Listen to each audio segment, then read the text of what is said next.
Imagine करो, एक bank account में सिर्फ 70 पैसे यानी कि $0.01 थे और दूसरे अकाउंट में 158 रुपए यानी कि $2.26। अब सोचो इतने कम पैसे के साथ कोई कैसे जिंदगी चलाएगा। ये वो टाइम था जब ग्रांट को उसकी जॉब से निकाल दिया गया था। उनके पास कोई ऑप्शन नहीं बचा था, तो मजबूरी में उन्हें अपने पेरेंट्स के घर पे शिफ्ट होना पड़ा। वो कहते हैं कि उनके देश में अगर कोई 24 साल का लड़का अपने माँ बाप के साथ रहने वापस आ जाए तो लोग उसे लूजर समझते हैं। और सच कहें तो ग्रांट भी अपने आप को लूजर ही फील करते थे। हर रात डिनर टाइम पर उनके पेरेंट्स उनसे एक ही सवाल पूछते थे, बेटा जॉब मिली कि नहीं? और वो शर्मिंदगी से आंखें झुकाकर जवाब देते, नहीं, अभी ढूंढ रहा हूं। पिछले 2 महीने में वो लगभग 200 से ज्यादा कंपनियों में अपने रिज्यूमे को भेज चुके थे, दिन रात मेहनत की, लेकिन कहीं से एक भी कॉल नहीं आई। एक दिन की बात है कि वो इतने फ्रस्ट्रेट हो गए कि एक खाली ग्राउंड में जाकर लेट गए। आसमान को देखते हुए उनके दिमाग में कई सवाल घूमने लगे। यार, मैंने तो अच्छी यूनिवर्सिटी में एडमिशन लिया था, वहां अच्छे ग्रेड्स भी लाए थे, फिर भी मेरी ये हालत क्यों हो गई? उन्हें अपने डैड की बात याद आई जो कहते थे, जॉब कर ले, शुरू में पसंद ना भी हो तो बाद में आदत हो जाएगी। ग्रांट ने वैसा ही किया था। एक हाई सैलरी जॉब ज्वाइन की जो उन्हें पसंद नहीं थी, सिर्फ इसीलिए कि उनके डैड को लगता था कि यह सही रास्ता है। लेकिन इतना कुछ करने के बाद भी उनकी जिंदगी उस मोड़ पर आ गई जहां बैंक में गिनती के 10 रुपए थे और वो बेरोजगार थे। उनके कई दोस्त जिन्होंने पढ़ाई में ज्यादा मेहनत भी नहीं की थी, उनसे कहीं बेहतर सिचुएशन में थे। कोई बिजनेस कर रहा था, कोई जॉब में सेटल हो गया था, और ग्रांट, वो अपने पेरेंट्स के घर पर डिपेंडेंट थे। उस पल उन्हें लगा कि अब तो बहुत हो गया, अब कुछ तो करना पड़ेगा। तभी उन्होंने अपने लिए एक बड़ा गोल सेट किया कि उनके बैंक अकाउंट में कम से कम 7.5 करोड़ रुपए तो होना चाहिए। उन्हें किसी भी हाल में फाइनेंशियल फ्रीडम चाहिए थी। लेकिन सवाल यह था कि इतना बड़ा गोल हासिल कैसे करेंगे? रास्ता अभी भी क्लियर नहीं था। लेकिन फिर भी ग्रांट ने हार नहीं मानी। अगले 5 साल तक उन्होंने जी तोड़ मेहनत की। जो भी पर्सनल फाइनेंस की किताब उनके हाथ लगी उसे पढ़ डाला। वो बताते हैं कि उन्होंने हर उस चीज को समझने की कोशिश की जो पैसों को मैनेज करने और बढ़ाने में मदद कर सकती थी। इस दौरान उन्होंने जॉब्स भी की, छोटी मोटी जॉब से लेकर कुछ ठीक ठाक वाली तक, हर तरह की।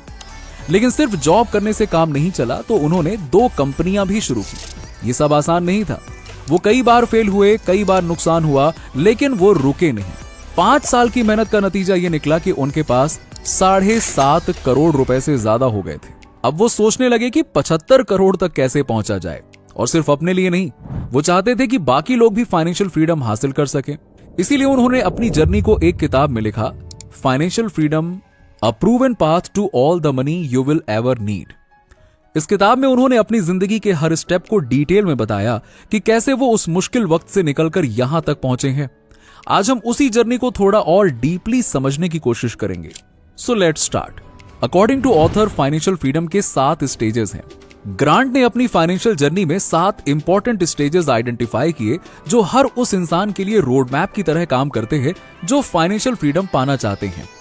ये स्टेजेस सिर्फ थियरी नहीं है, बल्कि प्रैक्टिकल स्टेप्स हैं जो हम अपनी रियल लाइफ में अप्लाई कर सकते हैं। तो चलो इन्हें एकदम सिंपल और रिलेटेबल तरीके से समझते हैं ताकि तुम भी अपने फाइनेंसेस को कंट्रोल में लाओ और फाइनेंशियल फ्रीडम की जर्नी कॉन्फिडेंटली शुरू कर सको। पहला, क्लैरिटी। सबसे पहला और सबसे जरूरी स्टेप। फाइनेंशियल फ्रीडम की जर्नी स्टार्ट करने से पहले एक चीज क्रिस्टल क्लियर होनी चाहिए कि आपको एग्जैक्टली कितना पैसा चाहिए। सोचो, आपको हर महीने 50,000 रुपए चाहिए अपनी लाइफ स्मूथली चलाने के लिए, तो साल का खर्चा हो गया 6 लाख। अब सोचो, अगर आपको 10, 20 या 30 साल के लिए काम नहीं करना है तो आपको कितना पैसा चाहिए होगा? यही क्लैरिटी सबसे पहला स्टेप है। जब तक ये नंबर आपके दिमाग में क्लियर नहीं होगा ना, तब तक आपकी जर्नी बस अंधेरे में तीर चलाने जैसी होगी। फाइनेंशियल फ्रीडम सिर्फ एक आइडिया नहीं है, ये एग्जैक्ट नंबर है जो आपको ढूंढना है। इसके बाद आता है सेकेंड स्टेज, सेल्फ सफिशिएंसी।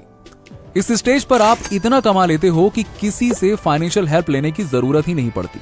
मान लो आप 15,000 रुपए महीना कमा रहे हो और उतना ही खर्च भी कर रहे हो, ना किसी पे बोझ हो, ना किसी की मदद की जरूरत है। आप अपने पैरों पे खड़े हो, अपने दम पे जी रहे हो। ये लेवल छोटा लग सकता है, लेकिन यही तो पहली जीत होती है, जब पैसा आपके लिए टेंशन नहीं बल्कि एक टूल बन जाता है। जब आप इस स्टेज को पूरा कर लेते हो तो आप थर्ड स्टेज में आ जाते हो, जो कि है ब्रीदिंग रूम। अब आपके पास थोड़ा एक्स्ट्रा पैसा बचने लगा है, अरे मान के चलो कल को आपकी जॉब ही चली जाए या कोई इमरजेंसी ही आ जाए तो कम से कम 1-2 महीने का खर्चा तो निकाल ही लोगे ना। हाँ, ये सोच के ही थोड़ा सुकून मिलता है ना। ये स्टेज आपको एक छोटी सी फाइनेंशियल आजादी देता है जहां आप थोड़ा सांस ले सकते हो बिना हर वक्त टेंशन लिए हुए। इसमें एक तरफ से आपको कंफर्ट मिलता है, लेकिन फिर भी इसमें आपको काम करना पड़ता है। पर जब आप इस स्टेज को पार कर लेते हो तो आप 4th स्टेज में आ जाते हो, जो कि है स्टेबिलिटी। इस स्टेज पर आपका सारा उधार खत्म हो चुका होता है, चाहे वो क्रेडिट कार्ड का बिल हो या किसी लोन का बर्डन, सब सेटल हो गया है।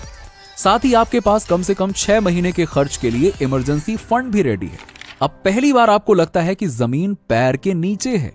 आपको मिलती है थोड़ी सी सुकून वाली सांस, थोड़ी सी फाइनेंशियल सिक्योरिटी महसूस होने लगती है। हालांकि इस स्टेज के बाद में आता है 5th स्टेज, फ्लेक्सिबिलिटी। अब जब अगले 2 साल का खर्चा आपके पास ऑलरेडी सेफ है तो टेंशन लेने की जरूरत ही नहीं है। चाहे जॉब छूट जाए या कुछ अनएक्सपेक्टेड हो जाए, अब आपके फैसले दबाव में नहीं बल्कि अपनी मर्जी से होंगे। जिंदगी अब आपके टर्म्स पर चलेगी। फ्रीडम का असली मजा तो यही है ना। इस स्टेज में आप शांति से अपनी लाइफ जी सकते हो, लेकिन जब आप इस स्टेज को पार करते हो तब असली मैजिक शुरू होता है। इस स्टेज के बाद आता है बहुत ही इंपॉर्टेंट स्टेज, जो कि है फाइनेंशियल इंडिपेंडेंस। ये वो गोल्डन स्टेज है जहां ऑथर सिर्फ 5 साल में पहुंच गए थे। सोचो, सिर्फ 5 साल। इस स्टेज पर आपकी इन्वेस्टमेंट इतनी ग्रो हो जाती है कि आपके रोजमर्रा के खर्चे इजीली कवर हो जाते हैं बिना किसी जॉब के टेंशन के। अब पैसा कमाने के लिए काम नहीं करना पड़ता। अब आप काम करते हो क्योंकि आपको वो काम पसंद है, क्योंकि वो आपका पैशन है, ना कि कोई मजबूरी। यहां से लाइफ एक नए लेवल पर चली जाती है। Full freedom, full control. और जब आप इस स्टेज को पार कर लेते हो तब आप 7th स्टेज में चले जाते हो, जो कि है अबंडेंस। यकीन मानो, अब आपके पास में इतना पैसा हो चुका होता है कि चाहे जिंदगी भर आराम से खर्च करते रहो फिर भी खत्म नहीं होने वाला। अब टेंशन नहीं है, बस अपनों के साथ वक्त गुजारो, अपनी पसंद की चीज करो, हॉबीज जियो, सफर पे निकलो, घूमो फिरो, जिंदगी के पूरे शौक को महसूस करो, मजे करो। यही तो होता है असली फाइनेंशियल फ्रीडम, जब आपका पैसा काम करे और तुम जिंदगी के मजे लो। अब सवाल ये उठता है कि ये सारी स्टेज को एक्चुअली क्रॉस कैसे करें। सिर्फ प्लान बनाना तो काफी नहीं है ना, उसे पूरा करने के लिए सोचने का तरीका भी बदलना पड़ेगा। इसीलिए ग्रांट ने कुछ पावरफुल थिंकिंग मॉडल्स शेयर किए हैं जो आपकी माइंडसेट को शिफ्ट करने में हेल्प करेंगे। इन मॉडल्स की मदद से आप सिर्फ ज्यादा पैसा ही नहीं कमाएंगे बल्कि स्मार्ट फैसले लेना भी सीखेंगे। चलिए अब इन्हें एक एक करके गहराई से समझते हैं ताकि आप भी अपने फाइनेंशियल फ्रीडम के सफर में कॉन्फिडेंट कदम ले सकें। Number 1, time is more valuable then money. Grant कहते हैं कि पैसा तो हम फिर भी कमा ही लेंगे, लेकिन टाइम कभी वापस नहीं आएगा। क्रेड के फाउंडर कुणाल शाह कहते हैं कि मान लो आपकी इनकम प्रति घंटा 1000 रुपए है, तो क्या आप 500 रुपए के डिस्काउंट के लिए 30 मिनट वेस्ट करेंगे? नहीं ना। भारत में ज्यादातर लोग अपने समय की वैल्यू यानी कि अपने 1 घंटे की वैल्यू ही नहीं जानते हैं।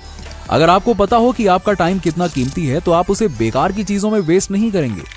जैसे यदि आप वर्किंग मैन या विमेन हैं तो घर में मेड रख सकते हैं, इससे आपका टाइम बचेगा। आप अपने गोल्स पर ज्यादा अच्छे से फोकस कर पाएंगे और किसी की जॉब भी क्रिएट हो जाएगी। ऑथर कहते हैं कि टाइम की वैल्यू समझो तो जिंदगी के सारे डिसीजंस आसान हो जाएंगे। अगर आपको अपने टाइम की वैल्यू समझ में आ गई तो हर फाइनेंशियल डिसीजन लेने में क्लैरिटी मिलने लगेगी और यही क्लैरिटी आपको ले जाएगी स्टेप नंबर 2 की तरफ, जो कि है योर नंबर मैटर्स।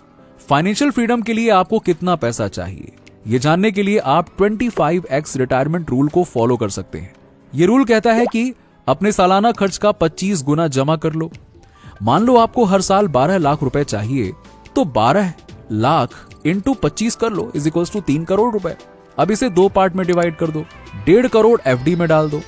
ये 12 साल तक आपके खर्च के लिए चलेगा। इसके बाद 1.5 करोड़ को इंडेक्स फंड में डाल दो। अगर 15% रिटर्न मिला तो 12 साल में ये 8 करोड़ बन जाएगा। फिर 8 करोड़ को दोबारा 2 हिस्सों में बांटो, 4 करोड़ FD में, 4 करोड़ इंडेक्स फंड में। बस यही साइकिल चलती रहेगी। हाँ, ये शॉर्ट टर्म के लिए परफेक्ट प्लान शायद ना हो, लेकिन लॉन्ग टर्म में डेफिनेटली अच्छा काम करेगा, क्योंकि मार्केट शॉर्ट टर्म में ऊपर नीचे हो सकता है, लेकिन लॉन्ग टर्म में मार्केट का काम ही है ऊपर की तरफ जाना। आप हिस्ट्री उठा के देख सकते हो। ये प्लान एक दिशा देता है और जब आपका नंबर क्लियर हो तो आपका विजन भी क्लियर हो जाता है और विजन क्लियर हो जाए तो फिर कंपाउंडिंग का जादू समझ में आता है।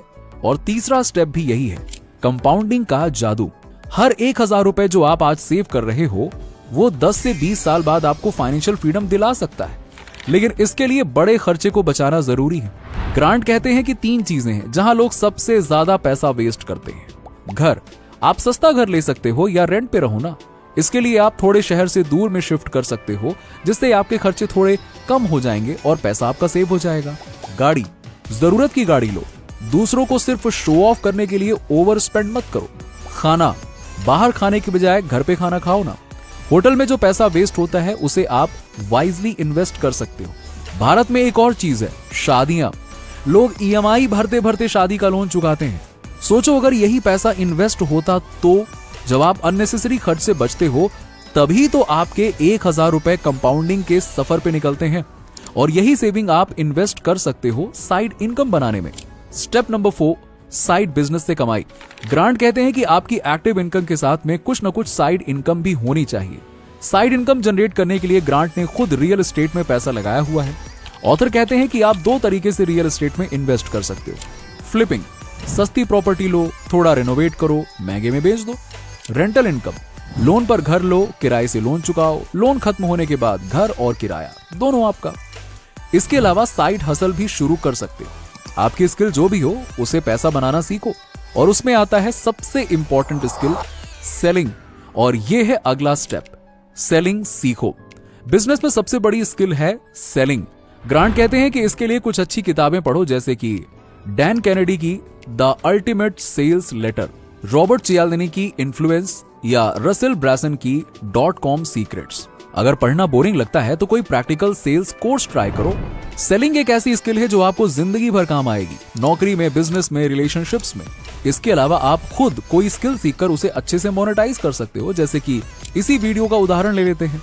आप भी इस तरह के एनिमेटेड वीडियो बनाकर फ्रीलांसिंग या अपना खुद का फेसलेस यूट्यूब चैनल खोलकर कंटेंट क्रिएशन की जर्नी शुरू कर सकते हो और अच्छे खासे पैसे कमा सकते हो। यकीन मानो, इस तरह के एनिमेटेड वीडियोस का डिमांड डे बाय डे बढ़ता ही जा रहा है, जिससे यदि आप इसे सीख लेते हो तो आप आसानी से किसी भी तरह का cartoon video, moral story, educational video, horror story और इस तरह के फाइनेंस वाले वीडियो, एडवर्टाइजमेंट या एक्सप्लेनर वीडियो बहुत ही आसानी से बना सकते हो और फाइनेंशियल फ्रीडम अचीव कर सकते हो जल्दी से जल्दी।